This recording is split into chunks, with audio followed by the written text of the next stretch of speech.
maior que o meu, mas aprove Deus nesse dia de hoje, ter me dado a oportunidade. Nós iremos ministrar a palavra de Deus. Abra sua Bíblia no livro de Gálatas, no capítulo 5, a partir do versículo 16. Enquanto os irmãos encontram, eu quero fazer alguns agradecimentos aqui peculiar. Agradecer a igreja no todo pelas orações, mas eu fiz alguns convites, em especial ao Samuel, que está ali, e ele disse: eu vou. E eu estou muito feliz com todos vocês, mas em especial ao Samuel, que é uma pessoa que é um irmão que Deus tem ali, irmão em Cristo, agora virou irmão de casa, Ricardo. Chama minha mãe de mãe e assim por diante. Me sinto muito honrado. Meu irmão, que iria cultuar hoje, lá no Gileno, mas ele resolveu vir hoje aqui também, para nos abençoar, estar em oração enquanto pregamos. A nossa irmã, esposa do irmão Mário, disse: irmã Elete, ela falou: eu vou lá. Glória a Deus, louva a Deus pela sua vida, do seu filho. E não poderia deixar também a Ashley. A Ashley tem uma razão especial. Eu já falei para a igreja aqui que quem me fez o primeiro convite a vir a essa igreja foi a Ashley. Eu já disse aqui que eu não descansarei enquanto não ver ela adorando o Senhor nesse lugar. E eu fiz a ela o convite hoje, falei que estaria ministrando a palavra de Deus. Ela falou: eu vou lá hoje. Estava previsto uma outra pessoa, ela acompanharia uma outra carona, mesmo não deu certo, eu vi que não deu certo, mas mesmo assim ela nos honrou. Você não sabe o tamanho da alegria de te ver aqui, e você ainda trouxe mais uma pessoa. Eu me senti honrado hoje aqui, com a sua presença aqui. Amém? E tenho orado a Deus pela sua vida. Essa igreja está orando por você, tá? Gálatas capítulo 5, versículo 16. Quantos acharam que amém? Eu gostaria de dizer, antes que comecei a estudar o curso de teologia, e comecei justamente pela hermenêutica. E os amados que estão aqui, que estudam teologia, falam assim: isso aqui não tem nada a ver com evangelismo, porque o pastor disse: o culto é de evangelismo. E se o culto é de evangelismo, por que Gálatas? O Senhor, aprove Deus me dar essa palavra aqui. Vamos ler, e no decorrer da mensagem você vai entender. Diz assim a palavra de Deus: digo porém, andai em espírito, e não cumprireis a concupiscência da carne. Porque a carne cobiça contra o espírito, e o espírito contra a carne. E este opõe-se um ao outro, para que não façais o que quereis. Mas se sois guiados pelo espírito, não estáis debaixo da lei.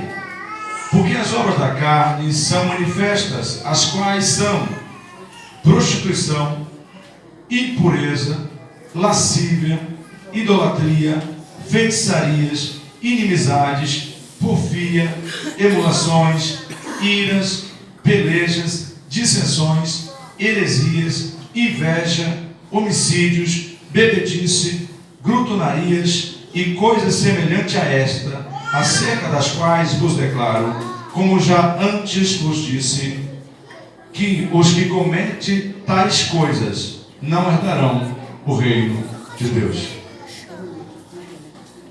Amados, o Senhor, quando me deu essa palavra, o Senhor, mas o pastor disse que era evangelismo. Deus, leia.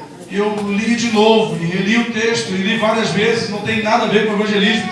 Aí na nossa Bíblia de aplicação pessoal, pastor, eu fui ver sobre Gálatas, e não falava sobre evangelismo. O Senhor, mas por que essa palavra? E o Senhor tem um propósito em cada coisa. Uma das coisas que o Senhor me traz ao meu coração é porque essa palavra, o apóstolo Paulo fez justamente no período em que a igreja na Galácia, os Gálatas estavam discutindo ainda os costumes judaicos, porque os judeus não aceitavam que os gentios tivessem a mesma compreensão que eles o mesmo privilégio que aqueles judeus que aceitavam Jesus. Eles acreditavam que mesmo entregando a vida a Cristo, eles teriam que cumprir toda a lei. Se não cumprisse a lei, ainda assim não teria salvação em Cristo. E o apóstolo Paulo, então, dando ensinamento para eles, disse: então, vamos lá.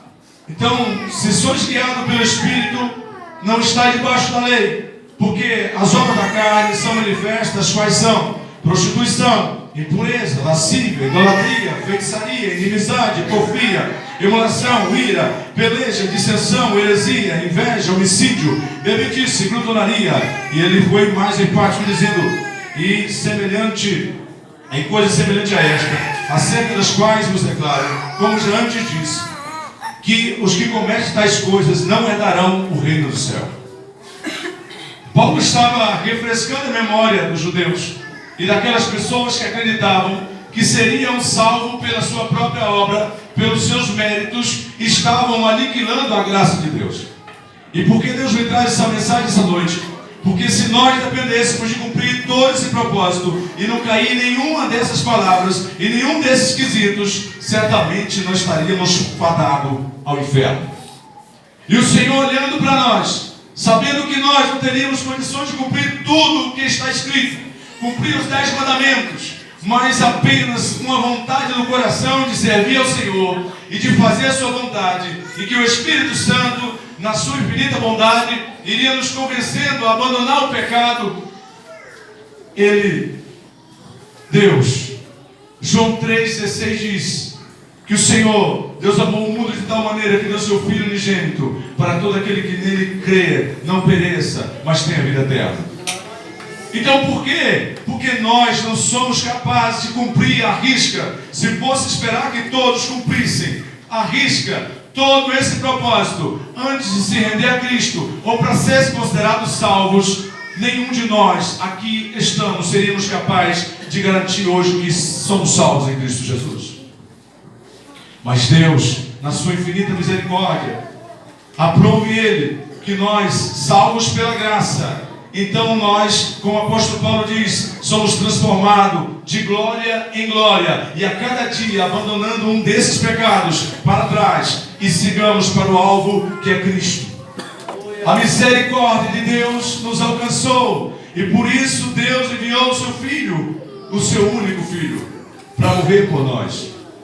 E eu li essa passagem justamente para dizer que nenhum de nós somos capazes de ser salvos por nós mesmos, pelos nossos méritos. Ai de nós, se não for a misericórdia de Deus em nossas vidas.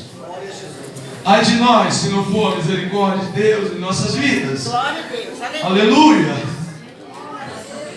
Romanos capítulo 3, versículo 23, diz que todos pecaram e destituídos estão da glória de Deus.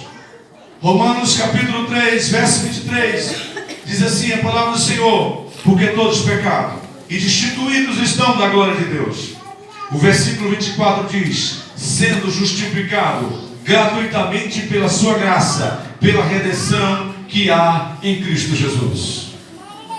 O problema não é o tamanho do nosso pecado, não é o quanto nós erramos, como fomos errantes, mas a misericórdia de Deus, a graça de Deus que nos alcançou. Nós somos justificados gratuitamente pela graça, pela redenção que há em Cristo Jesus. Glória a Deus, aleluia. Amados, essa semana fiquei pensando: Senhor, o que vou falar da igreja? O que vou falar no culto de evangelismo? E eu fui para o joelho, fui para a Bíblia, mas também eu digo que tudo que você tem que glorificar a Deus. Eu não acredito em um crente que diz: olha, eu sou crente, mas minha mão não é. Eu sou crente, mas o meu carro não. Eu sou de Jesus, mas o meu carro não. Eu sou de Jesus, mas minha casa não. E assim sucessivamente. Então eu acredito que tudo que você tem que glorificar o Senhor. E as minhas redes sociais, eu procuro da melhor forma possível que elas também glorifiquem a Deus. E andando nas redes sociais, eu vi um vídeo, até compartilhei com o Samuel sobre esse vídeo.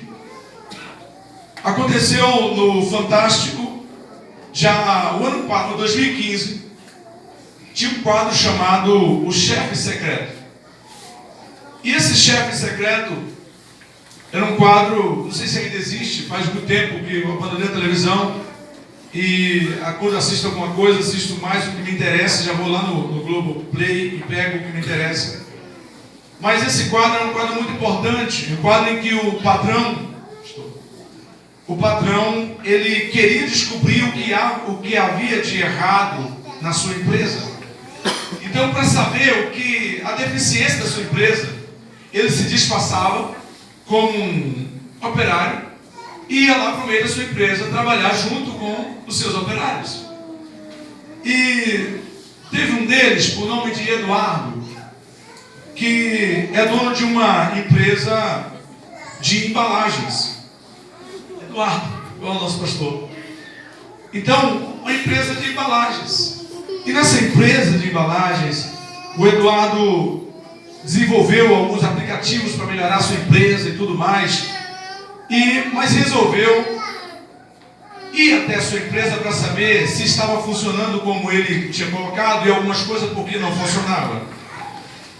E chegando lá, o Eduardo se disfarçou, colocou uma barba, colocou um cabelo mais rastafari, enfim, a ponto que ninguém o conhecesse. E ele disse que na sua empresa em São Paulo, ele disse que veio de Manaus para poder trabalhar nessa empresa. E chegando lá, ele começou a trabalhar e a conversa dele não condizia com o público. Porque ele disse: eu vim de Manaus, trouxe a minha esposa, ela está trabalhando, fazendo um estágio. Aí alguém perguntava para ele assim: tá, mas e os seus filhos? Você falou, tem 2 filhos, eles estão estudando onde? Ele o filho está estudando na escola, não sei o nome direito. Começou o disfarce dele não ficar tão bom. E falou assim: a sua esposa está trabalhando onde mesmo? E aquele homem começou a se apurar e começou a se entregar. Chegou uma hora que um dos funcionários falou assim: você é o Eduardo? Você é o Eduardo? Eu estou percebendo que você é o Eduardo. E ele teve que assumir que era o Eduardo e falou assim: não conte a ninguém, porque eu estou nesse propósito. Aí contou o propósito para aquele operário, para aquele servidor. E ele pegou e teve que ir para outra empresa, mudar de turno, foi trabalhar à noite. E lá ele conheceu outras pessoas que trabalhavam. E dentre as pessoas ele conheceu um jovem chamado Marcos. E o Marcos cuidou dele com muito carinho, e ele tudo era muito prestativo. E o Marcos era perfeccionista. Então consultava o trabalho, tudo que ele fazia, o Marcos observava. E o Marcos era uma pessoa que já tinha sido promovido 3 vezes na empresa. Para você ver a capacidade desse rapaz. E quando o Marcos, devido a ele ter sido promovido 3 vezes, o patrão começou a indagar o Marcos, a história dele. E aí, como é que é a sua história de vida? E o Marcos falou: olha, eu sou evangélico. E eu sou ex-dependente químico, ex-drogado. Então, na minha igreja, eu tenho um trabalho de ajudar a recuperar os drogados. Então, nós temos lá, formamos um time de futebol e levamos aquelas pessoas a jogar futebol. E depois a gente faz uma confraternização ali com eles, um churrasco, um negocinho para poder ajudar eles, tirar eles das drogas e fazer aquele trabalho social. Eu sou muito empolgado no trabalho da minha igreja. E ele disse assim: no trabalho dele, o Eduardo errou no ponto lá, esqueceu a máquina tinha perdido os grampos. E ele falou: olha, cuidado aqui, olha, porque se você levar a carga desse jeito, você pode perder toda a carga. É um material para exportação. Aí ele perguntou para o Marcos: Marcos, o que faz você ser tão eficiente? O que faz você ser perfeccionista e acertar em tudo? E o Marcos disse assim: é porque quando eu vou fazer alguma coisa, eu faço como estou fazendo para Deus. Aleluia. Quando eu vou fazer alguma coisa, eu faço como estou fazendo para Deus. Amados, nós não temos capacidade de acertar por nós mesmos. Se nós não chamar Jesus nas nossas vidas, nós estamos fadados ao fracasso. A única coisa que faz com que nós acertamos é quando convidamos Jesus para estar conosco. Quando nós procuramos fazer alguma coisa para nós, para a nossa família, para os nossos filhos, como estamos fazendo para Deus. E Marcos, quando eu vi aquela história, eu disse: Deus, o que eu estou fazendo? Eu preciso rever meus conceitos. E essa mensagem que estou trazendo para a sua reflexão essa noite: o que você está fazendo? Você está fazendo tudo como se estivesse fazendo para Deus? Será que Deus aprovaria o que você está fazendo? Bendito seja o nome do Senhor. Eu gostaria de dizer a você que essa história é uma história real do Eduardo. O Eduardo disse ao Marcos: a partir de hoje eu vou dar o churrasco toda vez que você reúne esse povo. O Marcos disse que nunca tinha andado de avião. Ele falou: você vai andar de avião, você vai com a família para o Rio de Janeiro. Promoveu o Marcos mais uma vez. Marcos passou a ganhar 50% a mais do seu salário. Houve uma promoção ali. E eu queria dizer que o Eduardo não está aqui, mas o Jesus que te conhece está aqui. E Ele sabe o que você necessita. E Ele sabe o teu esforço. E Ele sabe a sinceridade do seu coração. Glória a Deus, aleluia. Um dia, Deus amou o mundo de tal maneira e deu o seu único Filho, para que todo aquele que nele crê não pereça, mas tenha vida eterna. E eu fiquei olhando como mandar o seu filho. E às vezes você pode pensar que foi fácil. No livro de Isaías, capítulo 53, conta como foi a vida dele. E no versículo 4 diz assim: verdadeiramente Ele tomou sobre si as nossas enfermidades e as nossas dores levou sobre si, e nós o reputamos por aflito, ferido de Deus e oprimido. Mas Ele foi ferido pelas nossas transgressões e moído pelas nossas iniquidades, e o castigo que nos traz a paz estava sobre Ele, e pelas suas pisaduras fomos sarados. Glória a Deus, aleluia. É por isso que o apóstolo Paulo não aceitava que depois de Jesus ter sofrido, morrido por mim e por você, alguém viesse e colocasse um jugo tão grande nas suas costas. Você só precisa crer que o Senhor quer te ajudar. Glória a Deus. Você não precisa se preocupar com o jugo, porque automaticamente, quando você começar a andar em espírito, o Espírito testifica com o Espírito do Senhor. O próprio Espírito Santo se encarrega em te ajudar. Glória a Deus, aleluia. A maior preocupação minha, ir para a igreja, eu não vou conseguir me adaptar. Eu gosto de uma cerveja gelada. Eu gosto do cigarro. Amados, sem hipocrisia. Aí, eu fui viajar para o Acre esses dias com o meu advogado, e nós sempre bebemos muito. E ele, na primeira viagem, ele disse assim: toma uma cervejinha no hotel? Eu falei: eu não quero não, doutor. Ele falou: não, é só uma cerveja. Eu falei: doutor. Ele falou: mas ninguém está vendo, só está nós aqui. Eu falei: eu não posso. Eu não posso perder a comunhão com o Espírito Santo. Está tão gostoso. Está tão gostoso minha amizade com Ele. Eu tenho pedido tanta coisa que tenho entendido. Doutor, eu não posso. Não é por causa do meu pastor não está me vendo. Meu pastor nunca puxou minha orelha. Mas eu não posso trocar essa comunhão por nada. Eu não posso. É verdade. Para finalizando aqui, amados.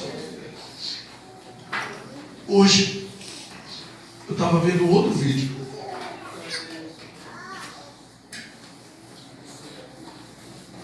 Um rapaz chamado Marcelo. Um enchente, não sei se é São Paulo, mas provavelmente tenha sido. Alguém estava filmando do alto prédio.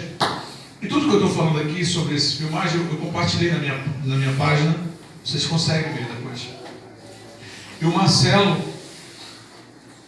ele tinha uma bicicleta, dessas novatas agora, que o irmão Lorivão tem, uma bicicleta bonita, cara. E a correnteza pegou aquela bicicleta. E o Marcelo grudou na bicicleta. E a água foi levando a bicicleta. E o pessoal que estava filmando o prédio falou: ei, larga a bicicleta! Larga a bicicleta! O desespero daquele povo. E a água foi levando, e a água levando ele no meio da rua. Ele falou: tem um bueiro aí. E o Marcelo grudado na bicicleta. E foi indo, e a água foi levando. E a água foi levando ele na bicicleta. Daqui a pouco o bueiro levou a bicicleta para baixo. E o Marcelo ficou grudado na boca do bueiro. Calma, nós vamos te tirar daí. Aí quando eles foram correndo, o bueiro engoliu o Marcelo. Não foi possível salvar ele. O bueiro engoliu o Marcelo. Amados, eu sei que o Senhor vai falar contigo essa noite. E eu não sei o que está grudando. E o que você está seguro? Eu estava seguro na minha cerveja gelada. Eu estava seguro nos meus amigos de balada. A minha patroa me convidou, inclusive eu convidei ela essa noite. E ela não pôde vir. Mas Deus está guardando ela lá, estourando por ela. E ela disse: ei, nós estamos aqui. Eu disse: não. Nossa, você está muito chato, por que você não vem? Eu falei: eu não posso. Eu não posso. Mas não é porque o pastor proíbe. Eu não posso. Porque eu não posso perder essa comunhão com o Espírito Santo. Eu tive que soltar essas coisas. Eu tive que soltar essas coisas. Amados, mas Deus tem me honrado de uma tal maneira. E eu não sei o que te prende a não vir a Cristo. Eu não sei o que te prende a não vir a Cristo.